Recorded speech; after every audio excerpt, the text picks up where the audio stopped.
मैं तुम्हें इसी अज्ञान के अंधकार से निकालना चाहता हूं। इस अंधेरे में अंधों की भांति हाथ पैर मारने के बदले अपनी दूर दृष्टि को एक दिशा दो और देखो इस सृष्टि की ओर। इस सृष्टि में जो जन्म लेता है वो निश्चित रूप से मृत्यु के अधीन हो जाता है। इसका अर्थ यह है कि इस मृत्युलोक का हर प्राणी, चाहे वो मनुष्य हो, पशु हो, पक्षी हो या फिर पेड़ पौधा हो, हर सांस लेने वाला प्राणी अपने जन्म के साथ अपनी मृत्यु को भी लेकर आता है। हर प्राणी को एक न एक दिन निश्चित क्षण पर मरना अर्थात अपना शरीर त्यागना ही पड़ता है।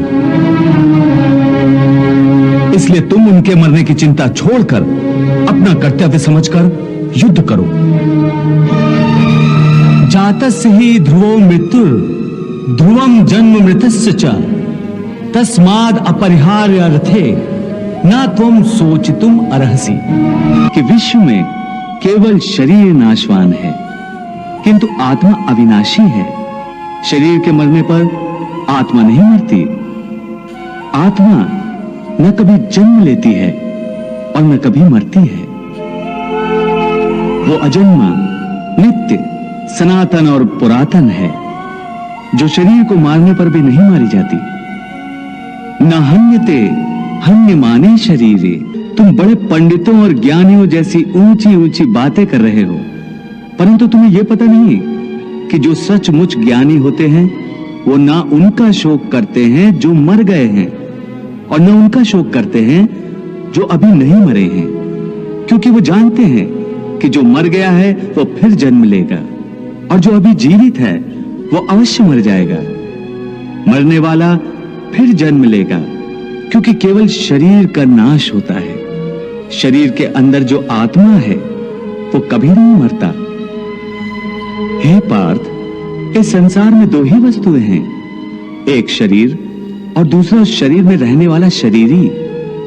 जो शरीर में रहने वाला आत्मा रूप शरीरी है वो कभी मरता नहीं, और जो शरीर है वो सदा रहता नहीं। आत्मा एक शरीर छोड़ता है और दूसरा शरीर धारण कर लेता है, बिल्कुल वैसे ही जैसे मनुष्य पुराने कपड़े उतारकर नए कपड़े धारण कर लेता है। वासांस जीर्णानि यथा विहाय नवानि गृह्णाति नरोपराणि तथा शरीराणि विहाय जीर्णान्य अन्यानि संन्याति नवानि देहि। पार्थ, केवल इतना समझ लो कि मृत्यु एक दरवाजा है जिसके अंदर जाते हुए आत्मा पुराने शरीर छोड़ देती है। वास्तव में मृत्यु और जन्म के दो दरवाजे हैं जो एक दूसरे के आमने सामने हैं। प्राणी जब मृत्यु के दरवाजे पर पहुंचता है तो उस शरीर की मृत्यु हो जाती है। फिर आत्मा का प्रकाश उस शरीर को छोड़कर आगे चला जाता है और फिर वो प्रकाश नए जन्म के दरवाजे में प्रवेश करता है,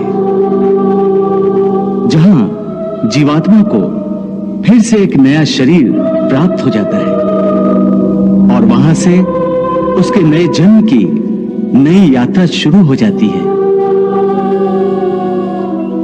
हे पार्थ, आत्मा नित्य है इसलिए वो नहीं बदलती, परंतु शरीर नाशवान है इसलिए एक ही आत्मा के कई शरीर बदलते हैं। इसलिए हर नए जन्म में वो नए नए शरीर धारण करता रहता है।